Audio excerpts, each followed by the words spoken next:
तो देखिए, हमारे पास एक आइडियल गैस इक्वेशन है जिसे हमने मॉडिफाई किया और एक रियल गैस इक्वेशन लिखी। तो जो आइडियल गैस इक्वेशन है पहले उसकी बात करते हैं। देखिए, आइडियल गैस इक्वेशन है PV = nRT, यही है। यहाँ पर जो n है वो क्या है, नंबर ऑफ मोल्स, जो कि अगर आप किसी कंटेनर में कोई गैस ले लेते हैं तो ये फिक्स हो जाता है, तो मतलब ये कांस्टेंट हो जाता है। R is what, R is gas constant, और क्योंकि कांस्टेंट है ना तो ये भी वैल्यू चेंज नहीं करता। अगर आप टेम्परेचर को कांस्टेंट कर दें तो आपके पास जो पूरी की पूरी राइट हैंड साइड है इट्स अ कांस्टेंट, तो जो प्रेशर और वॉल्यूम का प्रोडक्ट है वो कांस्टेंट हो जाएगा जब टेम्परेचर आप कांस्टेंट कर देंगे। ठीक है, अब इसका क्या फ़र्क पड़ने वाला है? इसका ये फ़र्क पड़ेगा कि pressure will be equal to constant divided by volume, और इसका मतलब यह है कि अगर वॉल्यूम बढ़ेगा तो प्रेशर मस्ट डिक्रीज, और अगर वॉल्यूम घटेगा तो प्रेशर मस्ट इंक्रीज। तो pressure is inversely proportional to volume, और ये जो लॉ हमारे पास आता है इसे हम बोलते हैं बॉयल्स लॉ। आपने +1 में पढ़ा होगा ये, this is known as Boyle's law. तो इसका सिंपल सा मतलब देखिए क्या है कि अगर ये आपके पास कोई गैस है, and let's for the sake of simplicity मैं बोल देता हूँ कि इसमें 100 मॉलिक्यूल्स हैं, ठीक है। मैं कुछ ड्रॉ कर दूंगा आप लोगों के लिए यहाँ पर, ठीक है। तो let's consider this number to be 100। मान लीजिए आपने वॉल्यूम क्या कर दिया, बढ़ा दिया लेट्स से, तो अब ये कंटेनर लेट्स से एक्सपैंड हो चुका है, let's say this container now looks like this. तो ये जो 100 मॉलिक्यूल्स है क्या एक दूसरे से दूर दूर नहीं हो जाएंगे अब? तो एक दूसरे के साथ कम टकराएंगे, दीवारों के साथ कम टकराएंगे, तो दीवारों के साथ कम टकराएंगे तो कम फोर्स लगाएंगे, it means pressure will decrease. कब डिक्रीज हुआ? जब वॉल्यूम इंक्रीज हो गया। बोलिए क्या इतनी चीज समझ में आ गई? ठीक है। और अगर आप वॉल्यूम डिक्रीज करते हैं तो प्रेशर विल इंक्रीज। देखिए कैसे, आपने कंटेनर और छोटा कर दिया, सो ये बहुत पास आ जाएंगे एक दूसरे के, ठीक है। ये इतने पास आ जाएंगे, बहुत फ्रीक्वेंटली एक दूसरे से टकराएंगे, बहुत फ्रीक्वेंटली एक दूसरे से टकराएंगे, तो volume have decreased but pressure will increase, ठीक है। तो ये बॉयल्स लॉ की बातें हैं। अब इस बॉयल्स लॉ में जब आप ग्राफ बनाते हैं तो किस तरीके का ग्राफ आता है? लेट्स से कि आपने प्रेशर ले लिया है इस तरफ, एंड लेट्स से आपने वॉल्यूम ले लिया है इस तरफ। तो क्योंकि pressure is inversely proportional to volume है, तो जब वॉल्यूम कम होते होते 0 हो जाएगा, when volume will approach to 0, तो प्रेशर बढ़ते बढ़ते इन्फानाइट हो जाएगा, because anything divided by 0 is infinite. और जब वॉल्यूम बढ़ते बढ़ते इन्फिनिटी हो जाएगा, मतलब आपने बहुत ज़्यादा वॉल्यूम बढ़ा दिया है, तो any number divided by infinity is 0, तो प्रेशर घटते घटते 0 हो जाएगा। तो ये ग्राफ जो है कुछ ऐसी शेप लेता है, ठीक है। पर ध्यान रखिए, this behaviour is only for ideal gas. किसके लिए है ये? This is only for ideal gas. ये चीज समझ में आ गई?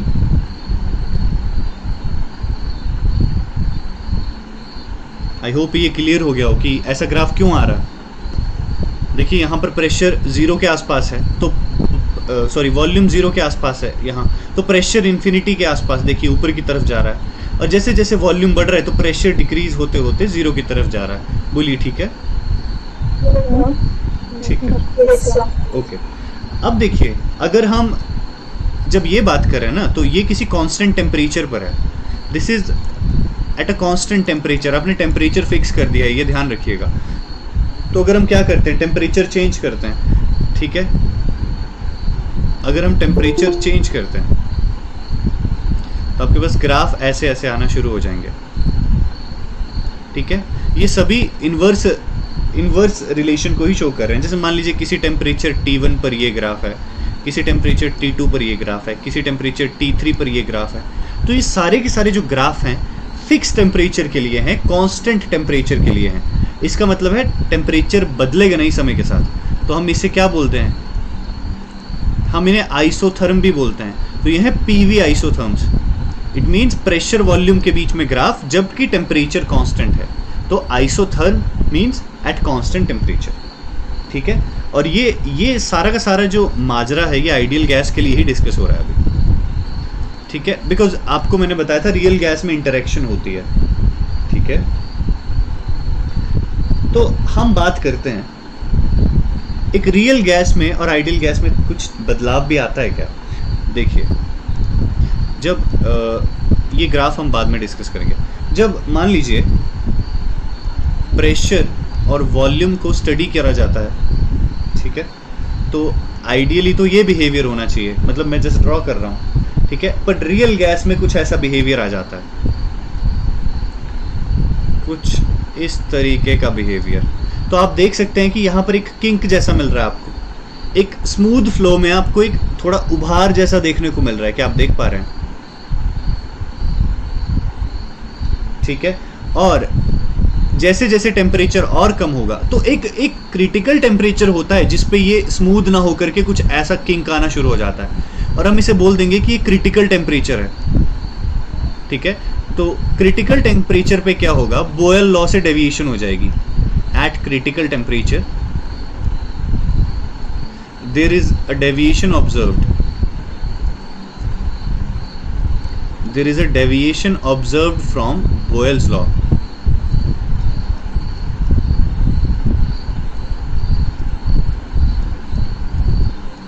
ठीक है, किसमें हो रहा है ये सब? ये घटना किस चीज की है?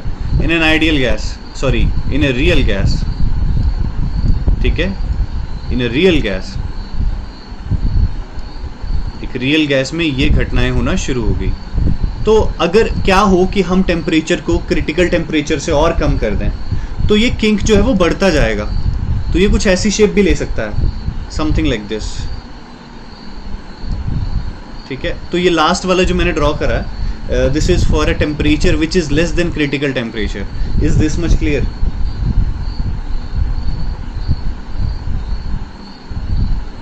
ठीक है, बोलिए, इतना क्लियर हुआ? ठीक है, अब देखिए जिस टेम्परेचर पर ये हो रहा है उसे हम बोल देंगे क्रिटिकल टेम्परेचर। ठीक है, और जैसे ये क्रिटिकल टेम्परेचर पर पहले आना शुरू हुआ था तो इसके कॉरस्पॉन्डिंग ये जो वैल्यू है वॉल्यूम की जिस पे ये घटना घटित हुई, इसे हम बोल देंगे क्रिटिकल वॉल्यूम, और इसके कॉरस्पॉन्डिंग जो प्रेशर आएगा उसे हम बोल देंगे क्रिटिकल प्रेशर। ठीक है, तो सिचुएशन क्या हो गई है? क्रिटिकल हो गई है, बिकॉज यहाँ पर डेविएशन आ गई है। तो ऐसा होना तो नहीं चाहिए था, बट रियल गैसेस की कुछ अपनी मजबूरी रही होगी कि यहाँ पर ये बिहेवियर शो हो रहा है। यहाँ पर एक क्रिटिकल टेम्परेचर पे आपके पास किंक आ गया है, और जहाँ पर किंक आया है उसे हमने क्रिटिकल वॉल्यूम और उसके कॉरस्पॉन्डिंग हमने क्रिटिकल प्रेशर ले लिया है। अगर आप ध्यान से ऑब्जर्व करेंगे तो इस पॉइंट पे स्लोप भी ज़ीरो हो जाएगी। तो स्लोप ज़ीरो होने का मतलब क्या है कि आपके पास फर्स्ट डेरिवेटिव जो है प्रेशर का वो ज़ीरो हो जाएगा। ठीक है, यहाँ पर फर्स्ट डेरिवेटिव जो है वो ज़ीरो हो जाएगा। ठीक है, फर्स्ट डेरिवेटिव ज़ीरो होने के साथ साथ सेकंड डेरिवेटिव भी क्या हो जाएगा? It will also be equal to zero. ठीक है, पहला डेरिवेटिव भी ज़ीरो हो गया ना, तो second derivative is also zero. बोलिए, क्लियर हुआ? ठीक है, अब मुझे बताइए ज़रा, हमने एक इक्वेशन लिखी थी रियल गैसेस के लिए, क्या इक्वेशन थी वो?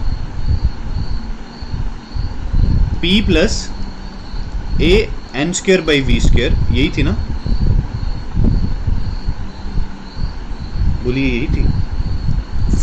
Yes, sir. V minus n v is equal to n r t, कुछ ऐसी इक्वेशन हमने लिखी थी। हम ये इक्वेशन यूज करते हैं। सो फॉर रियल गैसेस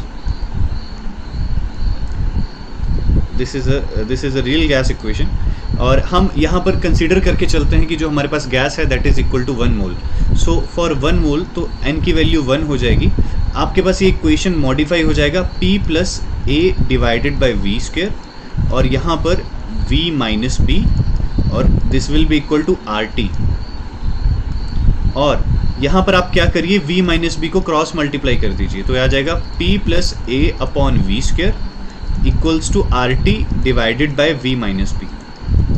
और बोलिए इतनी चीज़ क्लियर हुई? तो प्रेशर अगर मुझे लिखना हो एक रियल गैस के लिए तो आ जाएगा R T divided by we minus B minus A upon we square. ठीक है, इतना क्लियर हो गया? तो हमने क्या कर दिया है, रियल गैसेस के लिए 1 मोल रियल गैस ली, उसके लिए एक इक्वेशन बना ली जिसमें प्रेशर एक तरफ आ गया और प्रेशर वॉल्यूम की टर्म्स में हमने लिख दिया।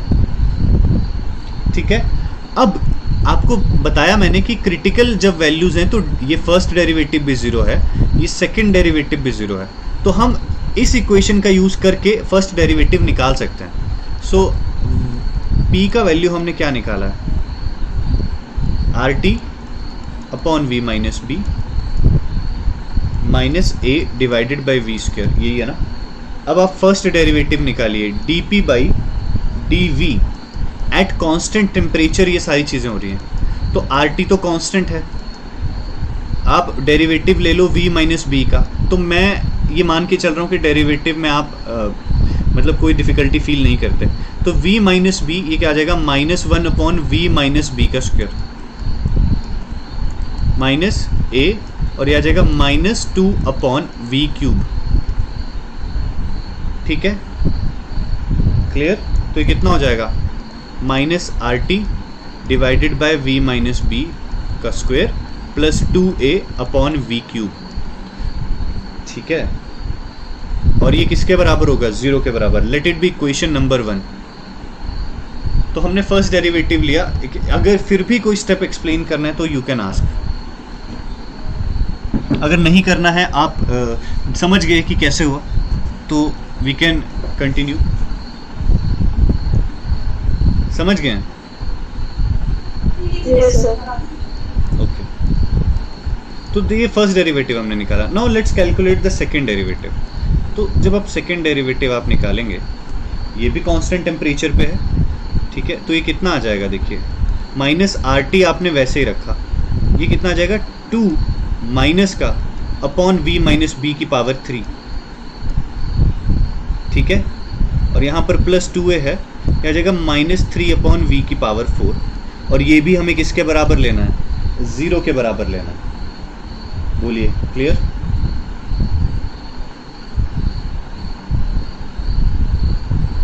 Yes, sir. ठीक है, तो जब हम इसे मल्टीप्लाई कर देंगे तो ये कितना हो जाएगा, 2RT divided by v minus B का क्यूब और -6a अपॉन वी की पावर 4, ये किसके बराबर, it will be equal to 0।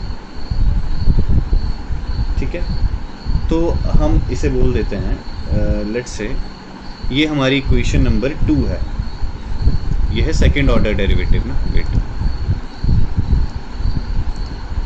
This is the second order derivative, D square P upon D V square at constant क्या है, temperature है ना। तो हमने क्या किया है, मैं फिर से बता देता हूँ एक बार। हमने रियल गैस इक्वेशन लिया और हमने ये अज्यूम किया कि जो कंटेनर में हमारे पास गैस है that is equal to 1 mole. तो हमने प्रेशर को एक तरफ कर लिया, बाकी सारी चीज़ों को दूसरी तरफ ले गए, and that gave us an opportunity कि हम फर्स्ट डेरिवेटिव और सेकंड डेरिवेटिव को निकाल पाएँ और उन्हें 0 के बराबर पुट कर दें। बोलिए, हो गया ना क्लियर ये?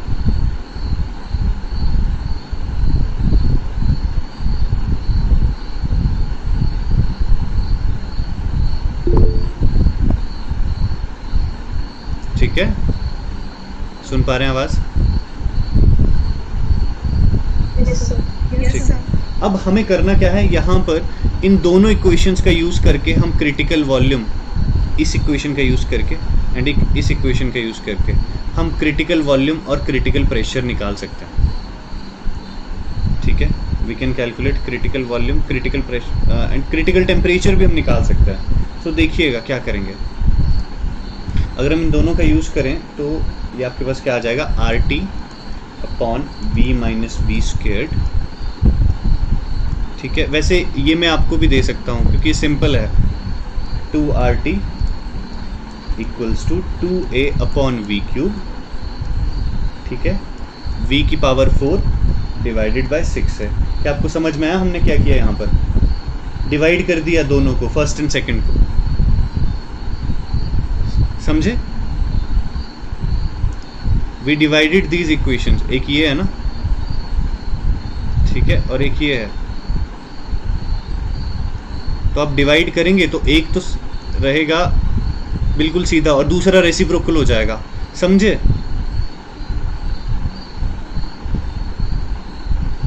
ये इलेबोरेट करना पड़ेगा, आप समझ गए होंगे। देखिए, क्योंकि हम ये कर सकते हैं ना, देखिए यहाँ पर देखिए, R T upon V minus B square को एक तरफ रखा और दूसरी तरफ 2a अपॉन वी क्यूब कर दिया। यहाँ पर भी सेम चीज़, divided by 2RT upon V minus B का cube divided by 6a upon V की पावर 4।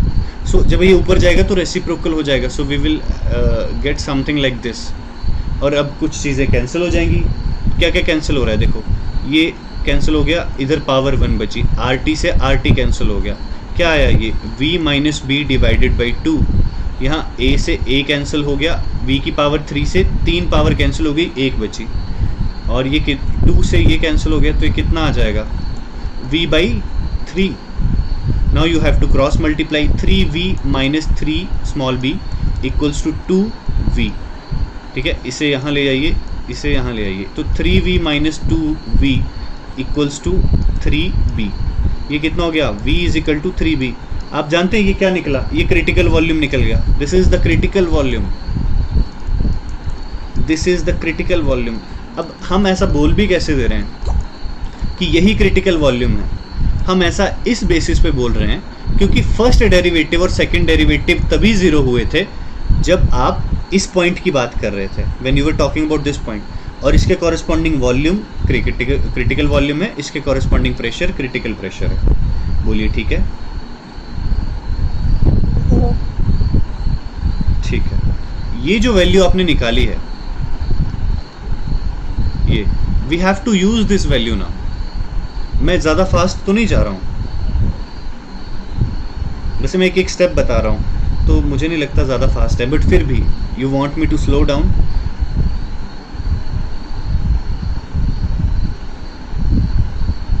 चलिए कोई बात नहीं। Substituting, alright, substituting value of critical volume in equation number 1। तो इक्वेशन नंबर 1 कौन सी है? उसमें क्या कर दीजिए, क्रिटिकल वॉल्यूम की जो वैल्यू है वो डाल दीजिए। तो इक्वेशन क्या थी? माइनस आर टी, क्या है 1 इक्वेशन, फर्स्ट इक्वेशन क्या है?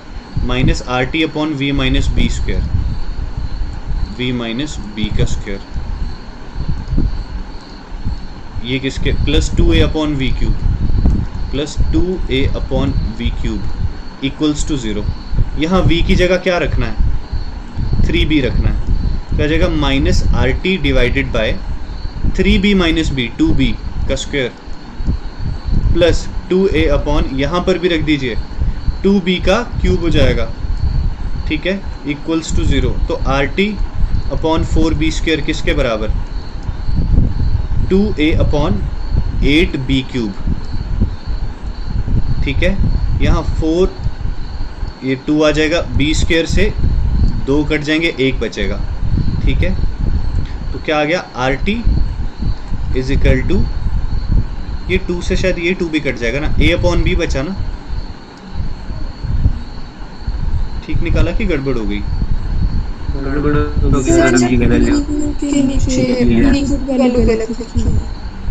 एक मिनट, अच्छा ये है ना, ठीक है। ये एक्चुअल में मैंने जो सब्ट्रैक्ट करके लिखा था वही लिख दिया। ये हो जाएगा 3b, तो ये हो जाएगा 2a अपॉन 27 b क्यूब, ठीक है, ठीक है, माय बैड। तो क्या कैंसिल हो रहा है? अब तो कुछ कैंसिल नहीं हो रहा, b से सिर्फ ये कैंसिल हो रहे हैं, तो आ जाएगा आर टी किसके बराबर आ जाएगा? 8a अपॉन 27b, ठीक है। और यहाँ पर a और b कांस्टेंट हैं, r भी कांस्टेंट है, तो आपने क्रिटिकल टेम्परेचर निकाल लिया है। तो क्रिटिकल टेम्परेचर क्या आ गया? 8a/27b और साथ में r multiply, this is the critical temperature है। तो see the beauty of equations कि आपने पहले first derivative second derivative zero किया, यू डिवाइडेड बोथ इक्वेशंस और आपके पास क्रिटिकल वॉल्यूम आ गया। आपने वो क्रिटिकल वॉल्यूम फर्स्ट इक्वेशन में सब्स्टिट्यूट करा, क्रिटिकल टेम्परेचर आ गया। ठीक है, अब we have two values, critical temperature we have and we have critical volume. So हम इन दोनों का यूज़ कर सकते हैं।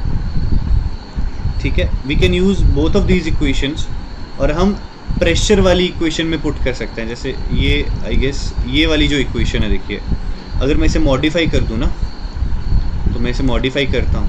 If I want to calculate critical pressure तो क्या आ जाएगा, R times critical temperature divided by critical volume minus B minus A upon critical volume का स्क्वायर, यही है ना। तो क्रिटिकल टेम्परेचर कितना है, क्या निकाला अभी, 8/27, 8a/27 B multiplied by R, यही है, हाँ जी यही है, डिवाइडेड बाय ये आ जाएगा 3b माइनस b, माइनस का साइन a/3b का square. This will be the value of critical pressure. ठीक है, तो आप ज़रा सॉल्व कीजिए और बताइए क्रिटिकल प्रेशर आ क्या रहा है। ये आप लोग सॉल्व करिए अभी और बता दीजिए what is the value of critical pressure. देखिए ये वाला तो सीधा कैंसिल हो गया, करिए ज़रा।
जी निकाला तो बता दीजिए।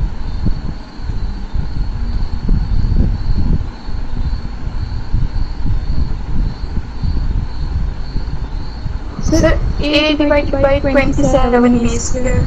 वेरी गुड, ये जो पीसी का वैल्यू है क्या आ जाएगा, a divided by 27b square. So आपने देखा, सो ये we have calculated critical constants. ठीक है, हमने क्रिटिकल कांस्टेंट्स कैलकुलेट कर दिए हैं, we have calculated critical constants.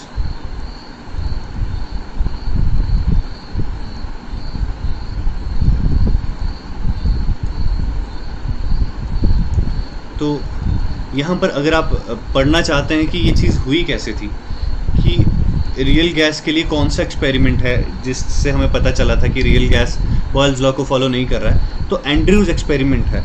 तो एक बुक है एस चांद की, ठीक है, heat thermodynamics and statistical physics, तो आप इसे रेफ़र कर सकते हैं। इसमें एंड्रयूज एक्सपेरिमेंट कैसा है वो दिया गया है, अगर आपको इंटरेस्ट है तो, otherwise there is no need. ठीक है, तो उन्होंने बेसिकली किसके साथ क्या किया था, वेट एक मिनट रुकिएगा। So what he did was, he did an experiment और उसमें उन्होंने कार्बन का यूज़ किया था। तो वो अरेंजमेंट आपको देखने को मिल जाएगा उस किताब में, मैं आपको पेज नंबर बता देता हूँ, पेज नंबर 50 होगा उस किताब पे। तो एक्सपेरिमेंटल जो भी सेटअप था वो आपको वहाँ देखने को मिलेगा। ठीक है, एक उन्होंने एयर के साथ किया था और फिर उन्होंने कार्बन के साथ कंडक्ट किया, और जो रिजल्ट थे कार्बन डाइऑक्साइड, सॉरी, और कार्बन डाइऑक्साइड के साथ जो एक्सपेरिमेंट किया गया था, तो ये उसका ग्राफ है। ठीक है, ये उसका ग्राफ है, तो आप देख सकते हैं यहाँ पर, this is the result of Andrews experiment.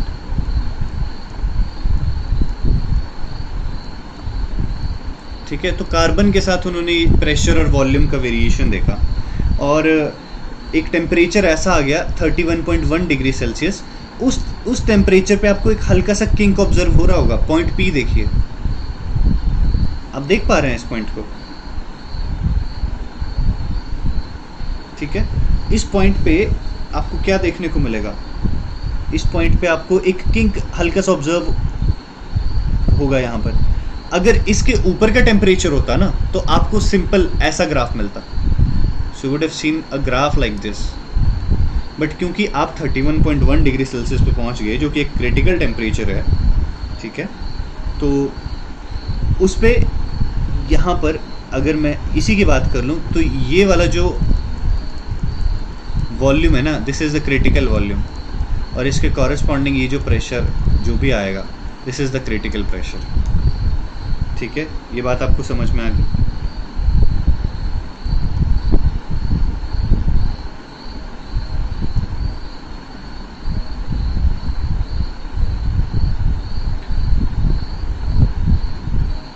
बोलिए, क्लियर है?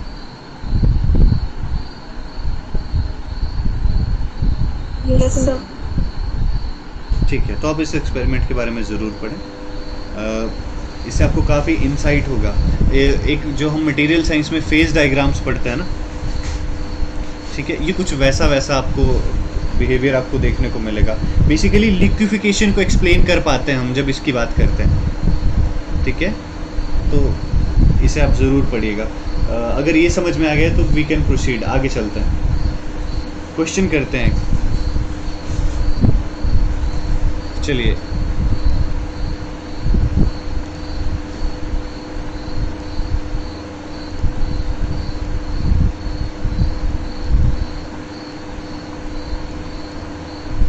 तो नेट एग्जाम का एक क्वेश्चन है। In low density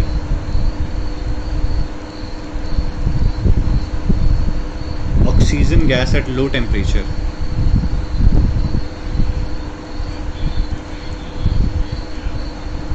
in low density oxygen gas at low temperature, only translational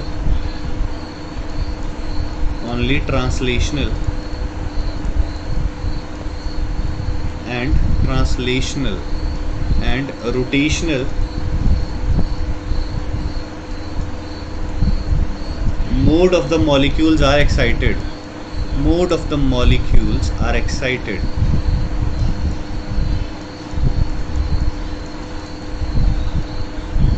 The specific heat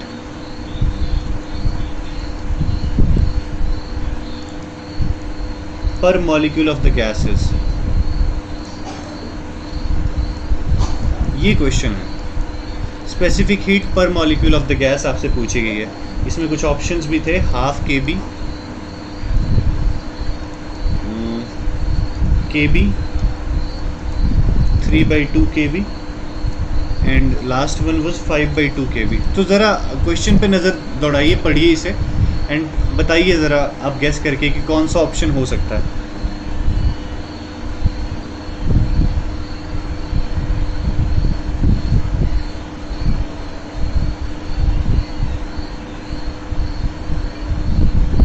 just try to guess.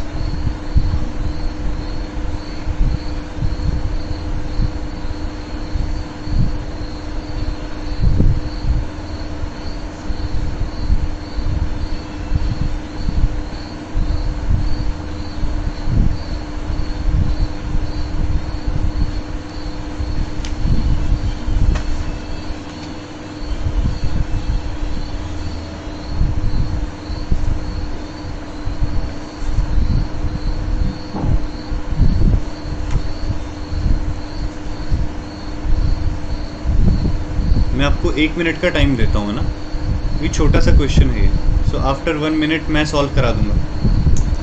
You can guess until then.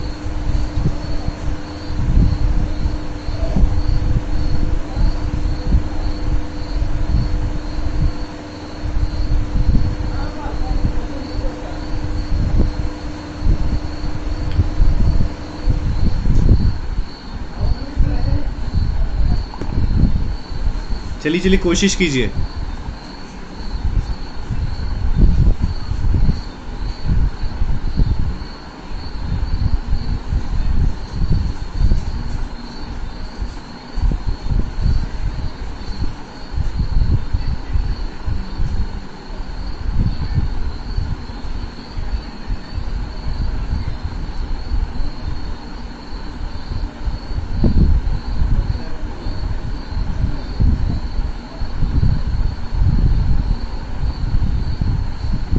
Tanya क्या answer है?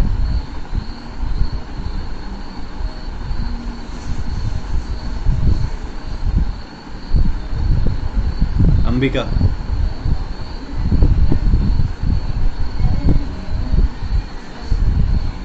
नहीं पता? देखिए इधर, मेरी आवाज तो जा रही है ना? Hello, Yes, sir. हाँ जी, एकदम शांत हो जाते हैं आप, फिर पता नहीं चलता। देखिए, लो डेंसिटी ऑक्सीजन गैस किस तरीके की गैस है? डायटोमिक।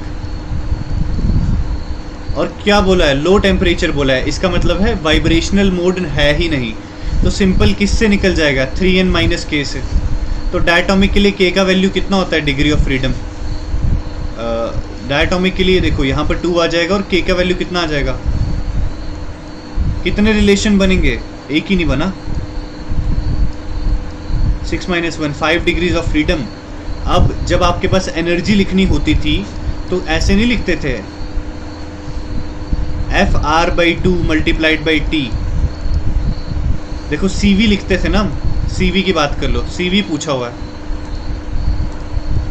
CV कैसे लिखते थे? FR/2। अगर मैं एनर्जी की टर्म्स में लिखूं इस रिलेशन को, तो एनर्जी को आप कैसे लिख सकते हैं?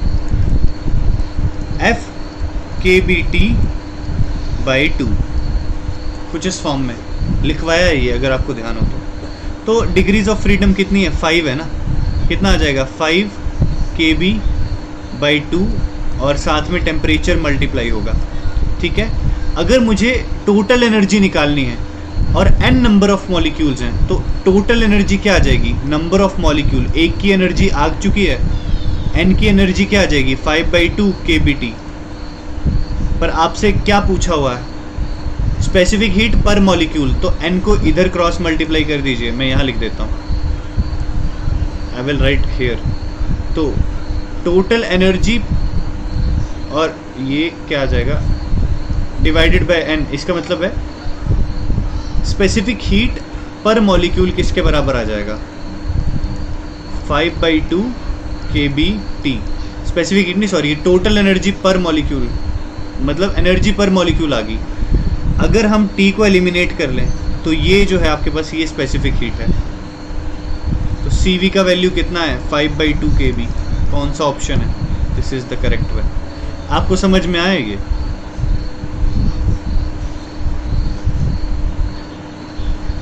अगर आपको समझ में नहीं आया तो ये देखिए, स्पेसिफिक हीट क्या होता है? dQ/dt। ये लिखा था ना, ये क्या है? एनर्जी है। ये क्या है? टेम्परेचर है। एनर्जी निकालने का फॉर्मूला क्या आ जाएगा? Specific heat into temperature. अब एनर्जी का एक फॉर्मूला हम ये यूज कर रहे हैं, degrees of freedom kBT divided by 2। आपने 5 डिग्रीज ऑफ फ्रीडम निकाले ना, तो कितना आ जाएगा? 5 kB/2 T। तो स्पेसिफिक हीट ये नहीं आ जाएगी? समझे कि नहीं समझे? यहां से कंपेयर करो ना, टेम्परेचर को साइड करो, जो साथ में मल्टीप्लाई हो रहा है that is the specific heat ना। बोलो, क्लियर हुआ? आई होप क्लियर हो गया हो। तो इस केस में इस केस में जो आपके पास स्पेसिफिक हीट पर मॉलिक्यूल आएगी that will be equal to 5/2 kB, because total energy निकालने के लिए वी मल्टीप्लाइड n हेयर। तो डिवाइडेड बाय n, ये एक मॉलिक्यूल की एनर्जी आ जाएगी। तो स्पेसिफिक हीट पर मॉलिक्यूल फिर 5/2 kB रह जाएगी। ठीक है। Is it clear to everyone?